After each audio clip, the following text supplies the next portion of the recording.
ஏ, B மற்றும் C ஆகியோர் ஒரே திசையில் தொடங்கி ஒரு வட்ட வடிவமான அரங்கத்தை ஒரு முறை சுற்றி வருவதற்கு 252 வினாடிகளும், பிவிற்கு 308 வினாடிகளும், சிக்கு 198 வினாடிகளும் ஆகின்றன எனில் இவர்கள் எந்த நேரத்தில் தொடங்கிய இடத்தில் சந்திப்பார்கள் கேட்டிருக்காங்களா? இப்போ இந்த மாதிரி கேட்டாங்கன்னா நம்ம என்ன பண்ணணும், இதுக்கு எல்சிஎம் கண்டுபிடிக்கணும். 252, 308, 198. இதுக்கு வந்து எல்சிஎம் கண்டுபிடிக்கணுமா? ஃபர்ஸ்ட் 2 டேபிள்ல போடலாம்.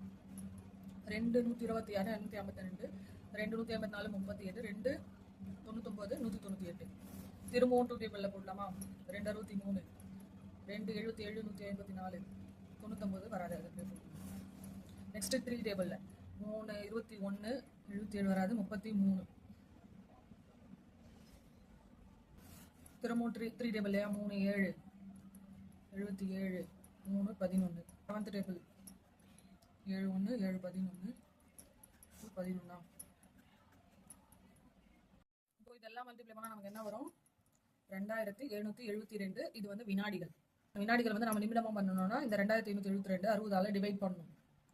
60ஆல டிவைட் பண்ணா நமக்கு என்ன கிடைக்கும்? 46 நிமிடங்கள்